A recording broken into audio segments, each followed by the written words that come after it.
Go. Yeah, let's And go. I have 20 GMB locations right now across the US for my national singing telegram company. Yeah. I'm finding it increasingly difficult to add more. And so wanted to see if anyone's having any success with a service-based business like mine starting in a new city and any suggestion. Starting in a new city, hold on. When you say you're having challenges adding more, is it just oh, where'd you go? I don't know if we lost him or maybe you just lost your camera. Jeff, are you still there? This You know, block is still there. Oh. Okay, there you are. There you are. Okay, well, so just to what so on. back in the day, it used to be a lot easier to set up a shop. What I've tried recently is to use a subcontractor in a certain city, since they're the one performing the singing telegrams. And we were on our third attempt, for example, to prove Tampa, Florida, with my Tampa performer. And he's doing his third video walkthrough, showing his address, showing his costume that he uses for Telegram. And anyway, somebody else said their human will review all those videos. And so one day, the right human is going to approve it. Yeah, So anyway, yeah, just want to see if you're having any success with service area business. yeah. So one of the things that I had to do, and so we are also virtual, meaning home office, and other clients I've had do this too, and they've had some success. Somebody else has just entered the room really quick. I literally went and took a sign that has MSW Interactive Designs on it. So I don't know, maybe 2.5 feet like this. And I attached it with just removable sticky notes. I'm talking about those detachable, non damaging things to the outside of my house by my house number and took a picture from the street in order to get our GMB listing verified. We have recommended to other businesses that approach, and that has worked. I don't know if you guys have done that beyond just the walkthrough of the home office, but that could bypass or at least get through faster if it appears from the street and there's a sign on the building. And they don't have any way of knowing that it's a temporary sign. Does that make sense? Yeah. So you also don't want people visiting your apartment or home. You Hmm. are a service-based business as well, and that's what you Yes. have found to work. Put some kind of signage during the Mhm. walkthrough, the video walkthrough.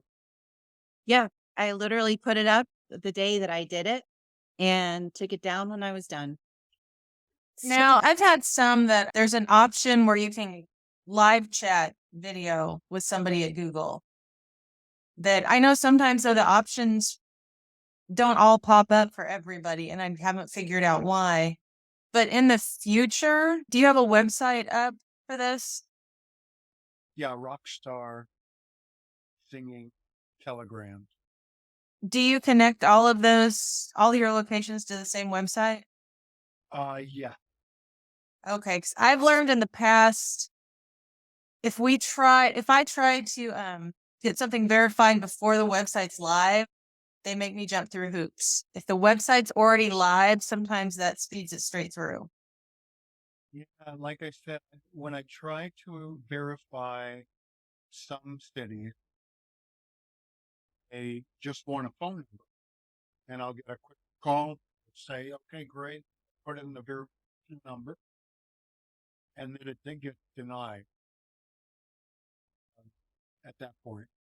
Really? Yeah, and so their new algorithms are such they know that my business is not in this city. I don't know. Anyway, but Sandy, that's good advice. I'll try some signage, even if it's a little magnetic type of sign that Mhm. that I could to my former and try to get a city approved. Yeah. That's how I have seen the best luck happen. And then making sure I'm looking at your website right now, Jeff. And is there a place on here? Okay, see the cities. Let me just look at Austin as an example. Sure. You're welcome to share the screen if you'd like. Okay, 1 second here.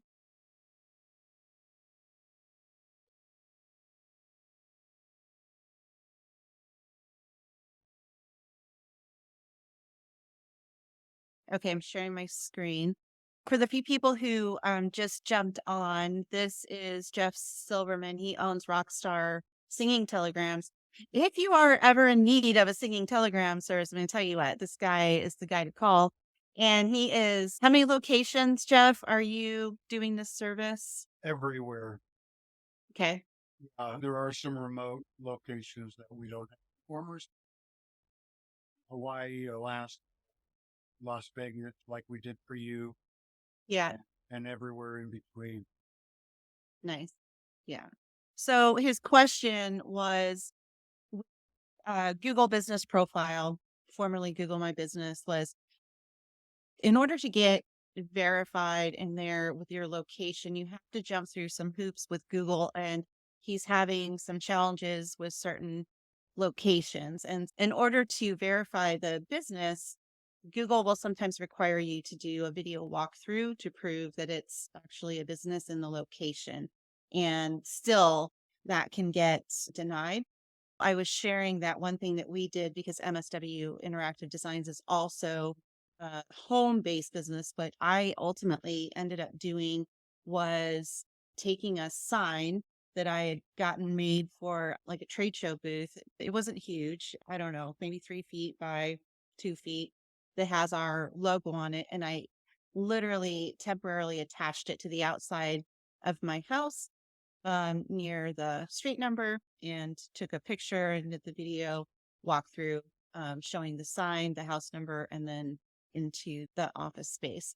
Jeff, what I was actually looking for on your website here was if you actually had any of those um, addresses on your website. But just like me, I actually do have my address on my website, and that could have moved the needle a little bit. I don't know. And I know you don't want people visiting the homes of your performers, but even temporarily or in a non super public location. And but on mine, if you go to our website, it says by appointment only. But that could be a difference too. I don't obviously I'm just guessing on because I don't know, who reviewed it and approved it. But it was the sign, putting the sign up is absolutely when I was able to finally get it approved. So are you saying up until then though you were not able to? Yeah. Yep. Okay. Now, Yes, it was I'm curious, I may have missed this. Is it just the one website for all the locations, or do they each have their own? I do have sub cities for about 10 markets, 10 cities, but Okay, because I don't think Google will let you have more than one address on a listing. interesting. I currently have 20 locations. Okay, I'm not sure if that's right, but So I'm pretty sure if you have different locations, you need different pages, maybe. that could be. I currently have 20 Google My Business locations. Okay. yes, and they're all listed as separate locations, right? And I'd like to list another 20 if I could. Yeah. Okay. Running I think it's the signage because clearly you can have locations in different cities on different blocks in the same city. There's tons of businesses with multiple locations. You just have to be able to offer proof that there's actually a location doing business there. So I would try the sign. I would try the signage, honestly, and attach it to an address. That'd be Okay. my next step. Good advice. I will try that. Yeah. Let me know how that turns out. I'm curious. Okay, who came in? Kathy, did you come with a question? You're on mute also. Still on mute. We can't hear you.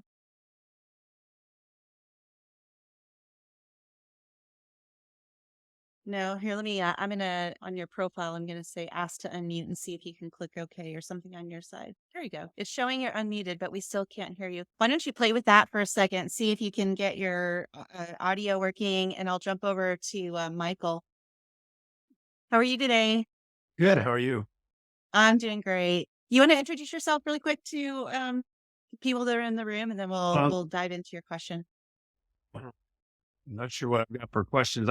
My name is Mike Bircham, and I work with Health Partners Management Group, and it's my wife's company, woman-owned business. I retired as a healthcare executive and went to work for, I guess I went to work for her, starting some consulting businesses.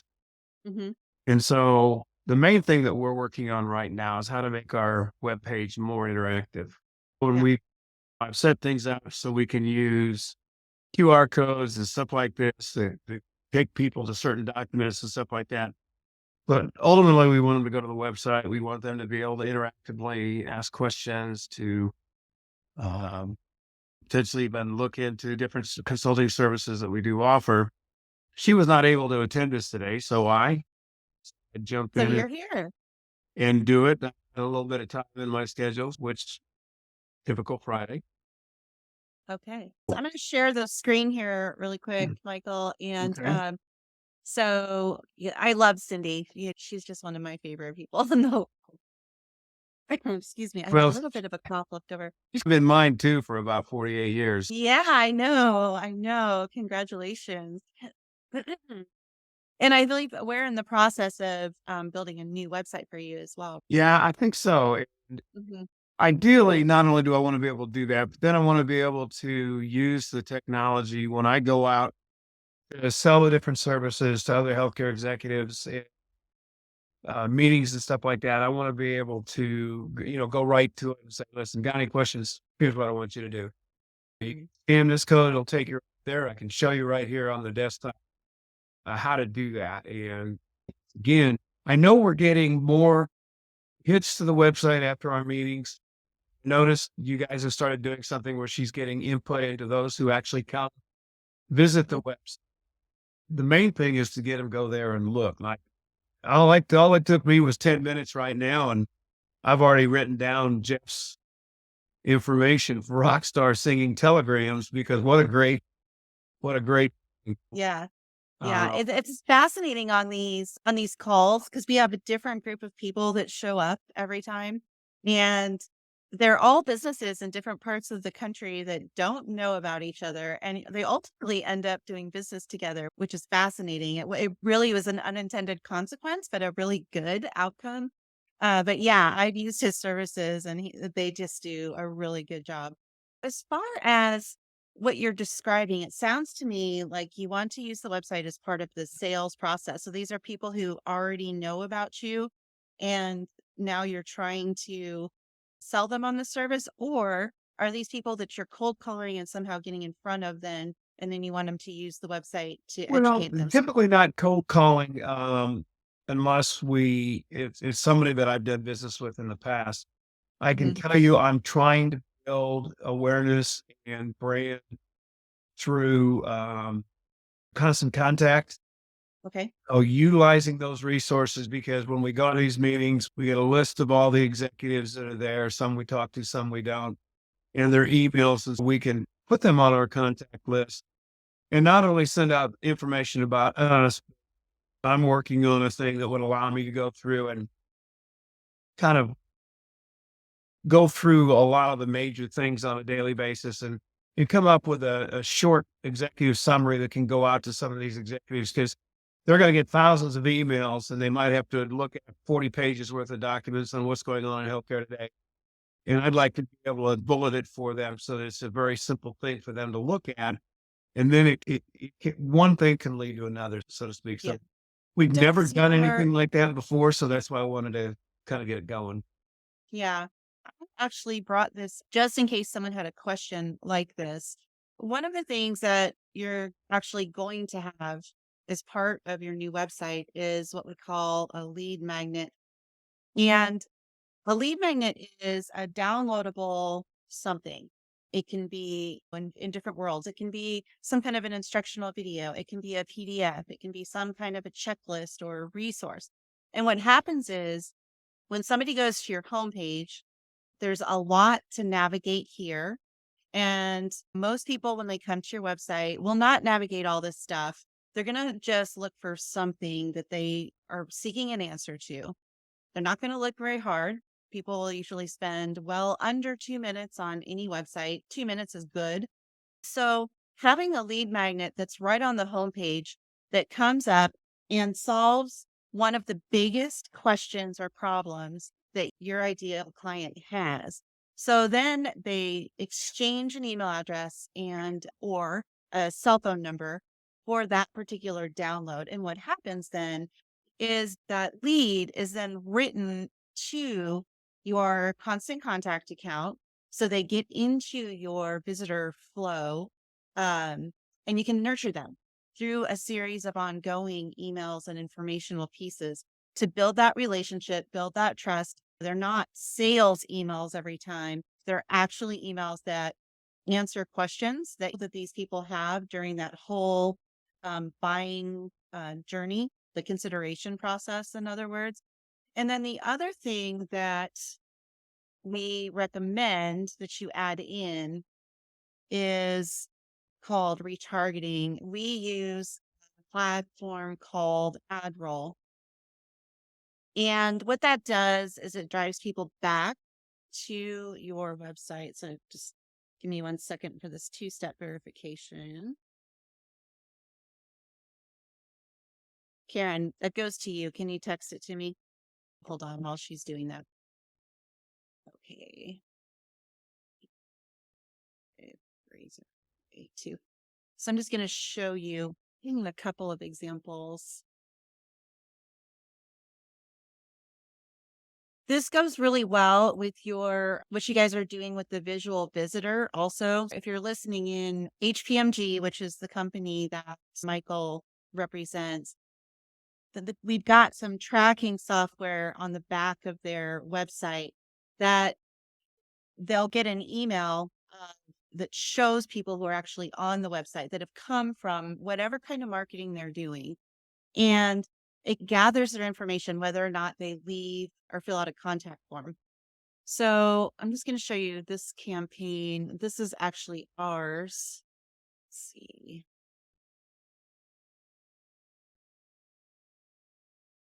So we run retargeting for our company. And these are all ads that essentially follow people around the internet once they've been to our website. If you've been to the website one time, we can see what page, the tracking script can see what pages you were on, what you were interested in. If you came and you were looking at website design versus social media, we can retarget you with ads and resources around website design. So the idea is somebody comes to your website, they bounce off. Hopefully you've got the lead magnet, you've captured the email. So they're in your nurturing funnel. So they're getting emails from you or text messages.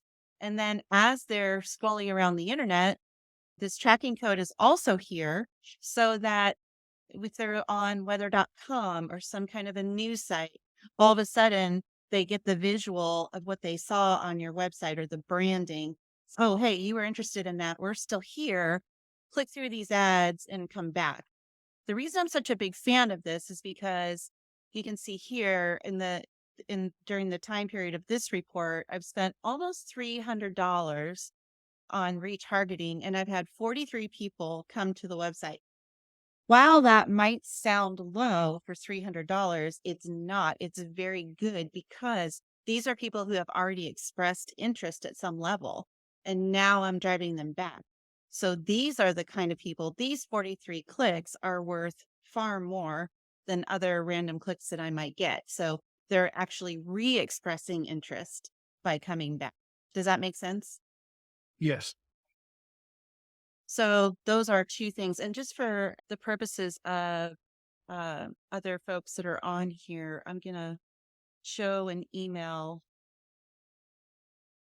from Visual Visitor so you can see what that looks like. Okay, this is what Visual Visitor sends you. As an example, this says US Express Inc. was on our website and they went to register for the free marketing meetup. So I can see that. And I've got an email address. Whether or not this person actually ever registered, I've got the email address so I can follow up and I can say, hey, thanks for visiting our website. And then I also have the contacts of all of these people here that I can reach out to. And in fact, we do that. It gives you all this data. So they have been on our website. They went and looked. They were on our website back on also April 23rd. They looked at our about page. They looked at our AI marketing mastery, all of this stuff. Oh, look, they were on HPMG's website too. Isn't that interesting? Maybe they found us from your website with the design credit in the bottom. Not sure. But I can see exactly what they looked at. They were interested in AI. They were interested in learning about the team. They were interested in the marketing meetup. So now, if this person never filled out a form on our website, I can reach out and I can say, hey, Kendall, I saw you on our website and you were interested in this. Can I answer any questions for you? This visual visitor piece is really powerful if you leverage it in your business. So I'll stop sharing and see if you guys have any questions about that or if I can Well, clarify any of that. it has a personal approach to getting back to people Hmm. because as busy as they are, especially in our sector of business, catching them and getting a time that you can spend 10, 15 minutes with them and maybe send something that is representative of who you are and what you do that make sure their interest. Because everybody likes to go to a web page, but they start to dig deep in, and then all of a sudden they get a phone call. They don't know what's going on versus Yes. how this all works. So making it easy in today's world, also making it something that is very interactive from I don't know where my phone went on your phone. So Yeah. it's not just your web page, but how your web page translates to a mobile environment, I think is really gonna be important. We've never done any marketing. It's all been more face to face and stuff like that. But connecting and getting these leads, and when I look at that, if I had 43 people contact me after a meeting where 300 people attended or something like that, I'd be tickled because Yeah. all I need to do to generate a fair amount of income is get one or two of those people to decide they want to join us. Yeah. And you guys are very similar to us, only I'm going to say even bigger from the standpoint. I suspect your cycle of consideration with customers is decently long. It's not something that they just do overnight. Sometimes they're waiting out contracts with other people that have to end before they can sign up with you. Is that true? Yeah, most of our relationships, once we sign somebody, and my wife's got one of her first clients is still with her 30 years later. Yeah. So, and for those out there, we do billing and revenue cycle management for medical practices, hospitals, and things like that. Yeah. So when your business is based upon a percentage of what you collect for them, obviously it becomes very important. So you still have to be good at what you do. And then offering what we're doing right now, we're very big on the rural side because we don't want anybody to fail. I don't know if any of Yeah. you are living in a rural environment. If a healthcare system or a hospital closes, it leaves a huge hole out in these communities. So Yeah. trying to find ways to do that and get them whatever they can. It's just getting that message out there. And I see a lot of neat websites out there. I get a lot of things through Constant Contact and other social media. And I want to be that energetic with it because I think it only takes one out of every 100. My Constant Contact list right now has got 3,000 executives' names and emails on it. So if That's I really get one good. out of 100, there goes 30 out of 3,000 right off the bat. Yeah. Yeah. That's really good. What you might also do when we do this new lead magnet for you on the news site is collect cell phone numbers as well so that you can send whatever your one sheet or your resources along the way via text with a link. people click through on their phones back to your website to that specific resource. You go direct to the Right. resource because nobody has time to go visit and revisit, research websites to try to figure out what they want to do. So that's why that top of mind presence and continuous communication is so important. And you were the longer customer journey. Someone like Jeff, people, and I only know this because I did it last minute singing telegram because you're looking for something creative to do for somebody. Then, so there's that one time buy, but then the retargeting in his case is a reminder. Oh, other people that could use a singing telegram. So when you see it running around the internet on the sites you're on, it's just a top of mind reminder all the time to drive people back to something they were already interested in at one time. Kathy, did you have anything to offer to Michael or thoughts around? I think can you hear me now? That's the real question. Yes. Okay, great. Yes. I was fidgeting around and back in. What happened here? So I'm Kathy Brown. I work with Lake Expo. I'm the project and marketing coordinator. So I'm very much behind the scenes of when new clients come in, it's making sure everything's delivered, goes into effect, and live in action where everyone can see. So the what we do obviously here is we're the local news source. We do advertising for select clients. We do Facebook share. We touch a lot of things. But the thing that I know that we want to always maintain is that public outreach. And we want to make sure with the public that we touch and see that we can actually retain that information also. So when you were talking about this lead magnet, just for our brand alone, they say, we are the guide to our client. We help them solve their problem. We make them the hero. And then to circle back to, well, how do we make ourselves also the hero by juggling that factor of we reach this many people with this topic story and news, big action news moment, but it's also gaining the same audience retention where our clients say that they were seen.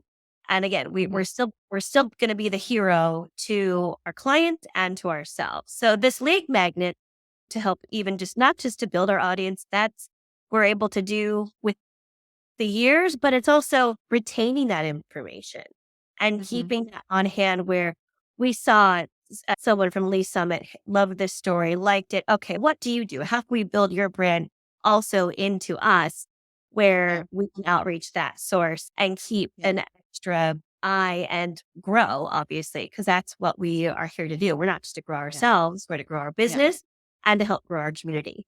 That smart visitor ID that I showed, that would be something that you guys would be able to leverage, just like Michael, because people come to the website based on whatever, and for you guys, it's news stories and your lake alerts. They come to the website to read a story or find out something that's going on, and they aren't filling out forms or giving their information, but you can use that Smart Visitor ID application on the back end to collect that data and build your list. Now, mind you, these are people who have not opted in. You have their information because we sent it to you, but you cannot add them to a mass list because that would be against the can spam laws. But what you can do is one-on-one outreach.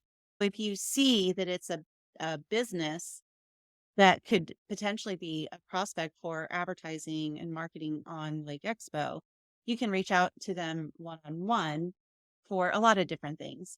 I do it by offering a resource. In fact, I'll just show you guys this really quick. I'm going to share my screen. This is something that our company has recently implemented, and Shelby has led the way on that. She's on this call. This is a platform called Instantly. And this is how we use those smart visitor IDs with a one-on-one instead of a mass email. So let's go to campaigns. I'm just going to look at one here. Oh, here's a sequence. So somebody came to our website and we got their name and email through Visual Visitor. we've got a campaign, Shelby adds them to instantly and instantly sends them a one-on-one email. And so what we lead with is this. We noticed you dropped by our website recently. Couldn't be happier that you're getting to know us. Thought you might find this checklist helpful. And we give them our 67-point SEO checklist to start the conversation. That is like a massive value just right out of the gate when they're trying to figure out how we even know that they were on our website because they didn't fill anything out. It's, okay. And then 3 days later, we give them another free resource, how to get your business into the coveted Google 3-pack. And so we just lead with all of this value. Would we know people who are coming to a website like ours, this is the kind of stuff that they have problems with. Ranking well, getting in the Google 3-pack, understanding why or how search engine rankings are changing, how to boost their rankings. Our open rates on these emails are exceptionally high. And especially for what I'm going to call a cold email, normally it's less than 2%. And if we look at it overall, so this is just a short window, but let me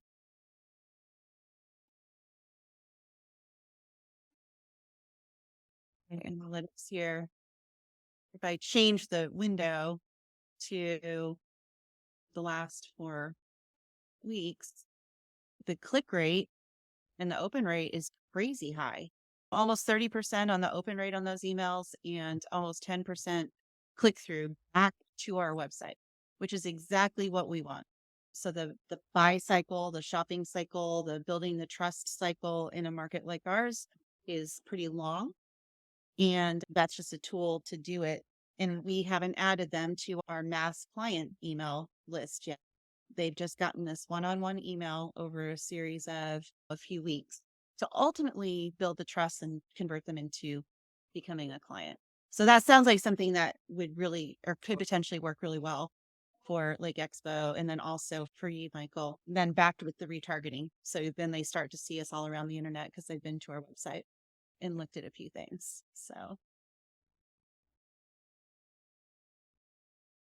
Michael, is that helpful at all?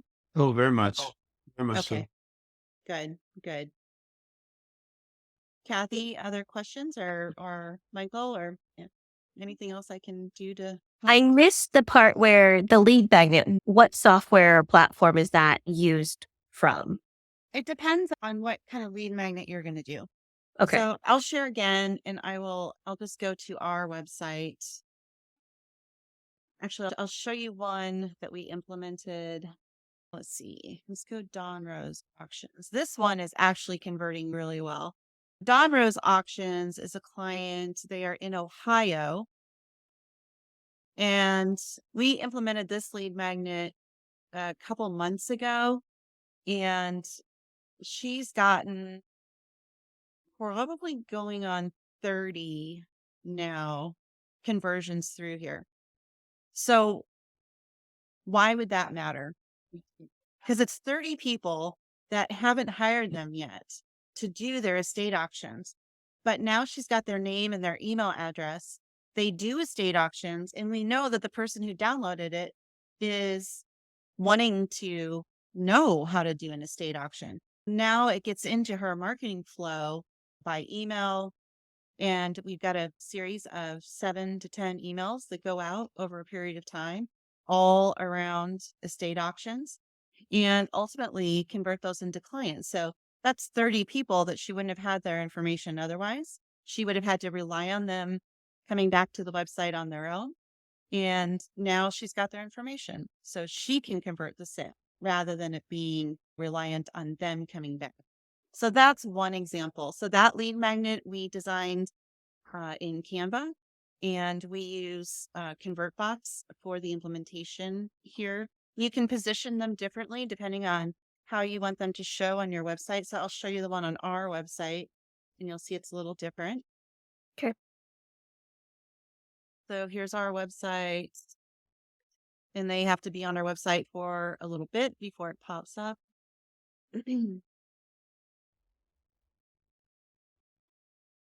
And it might not actually come up today because I was on here earlier today making a change. So I dismissed it and it won't show again today. But let's see.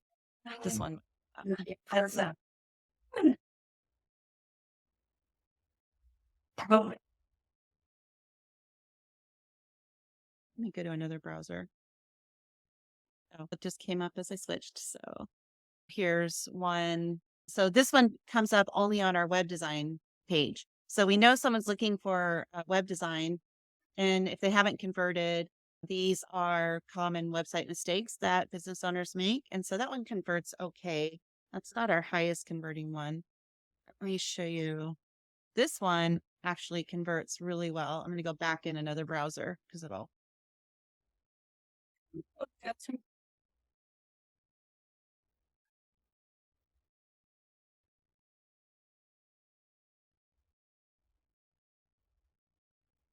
This is another lead magnet. Okay, so here's the one that popped over here on the left. So it's a little less obtrusive. And then this one here is actually embedded.